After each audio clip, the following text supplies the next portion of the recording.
Bonjour à tous, donc ce mois-ci on va faire un petit thème sur mes petites astuces pour pratiquer le stand-up, que ce soit en balade, en surf, comment je m'échauffe, comment je m'étire, voilà mes petits trucs, mes petites astuces pour les partager avec vous tous. Donc l'échauffement c'est quelque chose de hyper important pour n'importe quelle pratique, je pense que vous le savez tous. Et moi je considère qu'en particulier avant d'aller dans l'eau, c'est vraiment important de s'échauffer parce que en tout cas ici l'eau est quand même fraîche, donc le corps souffre forcément un peu plus. Donc c'est vraiment important de s'échauffer. Voilà, plus les températures sont fraîches, plus il faut vraiment s'échauffer pour mettre le corps justement en condition d'effort et donc d'échauffer tous les muscles, les articulations et tout ça. Ça évite tout problème ultérieur de blessures et tout ça, quoi. Voilà, je m'échauffe tranquillement comme ça pour échauffer les jambes. Après je fais ça aussi devant comme ça, je m'arrête. Donc là je fais vraiment ça pour échauffer voilà, les genoux, les quadriceps, les mollets, le bassin aussi. Faire un peu de flexion, toujours pour échauffer les jambes. Donc moi pour m'échauffer les épaules, c'est un peu comme en natation. Moi je fais des mouvements comme ça voilà, qu'on dit un peu de tectonique. Je m'échauffe les bras comme ça, dans un sens, puis dans l'autre. Voilà. En avant, en arrière. Après je passe au cou aussi. Voilà.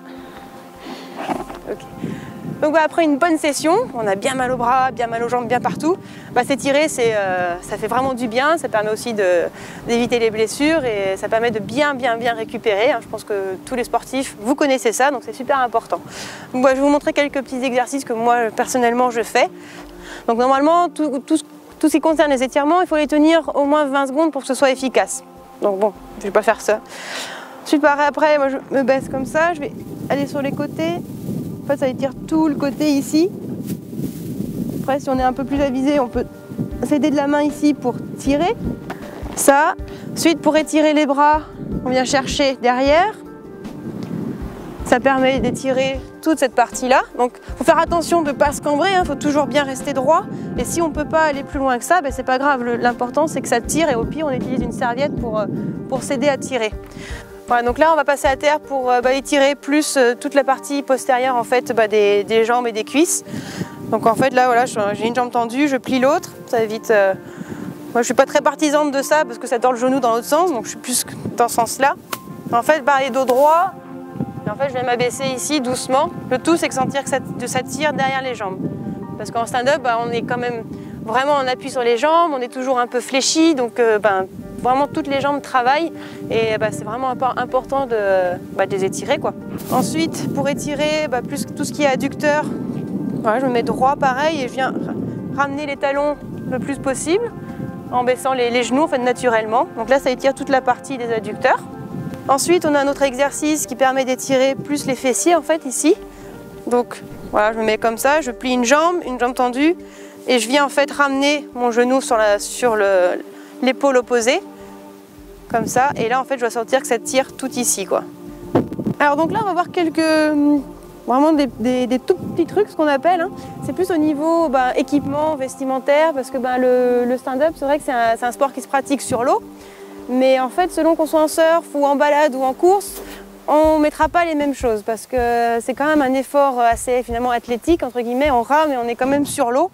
Moi je conseille en fait, ce que je mets souvent c'est plutôt voilà, un petit shorty comme ça, et surtout en fait où il n'y a pas de manche, parce que le mouvement de rame c'est quand même assez désagréable d'avoir un néoprène au niveau des bras ou quelque chose qui gêne la rame, donc un petit shorty comme ça, long john, sans bretelles, sans manche plutôt, c'est vraiment hyper pratique. Et après si on a un petit peu froid ou pas, on peut mettre un petit t-shirt, mais en fait il n'y a pas vraiment besoin d'avoir une combinaison pour pratiquer cette discipline. C'est vrai que c'est pas mal de mettre des baskets, c'est assez confortable parce qu'on a assez vite froid aux pieds aussi, ça permet d'avoir des appuis plus stables aussi. Donc ça c'est un petit truc, une petite astuce c'est un petit rien mais qui change beaucoup. Alors en stand-up, que ce soit dans les vagues, avoir un leash, c'est-à-dire la chose qui nous raccroche à la planche, c'est évidemment plus ou moins obligatoire pour éviter de mettre la planche sur les autres. Mais en balade ou en course, c'est aussi important de l'avoir. Pour plusieurs raisons. Déjà, en course, on cède un peu du leash pour nous tirer en avant. Mais surtout, en fait, quand on est en balade tout seul, on n'est pas à l'abri de tomber de la planche. Et avec le vent, les vagues, ça peut aller très vite. La planche peut partir devant nous et on peut ne pas la rattraper. Donc c'est quand même assez important d'avoir un leash, même pour se balader sur du plat ou n'importe quelle condition, pour toujours être sûr d'être sur la planche, quoi. Donc un leash, ça gêne pas, on met ça au pied et au moins on est sûr de toujours rester sur la planche.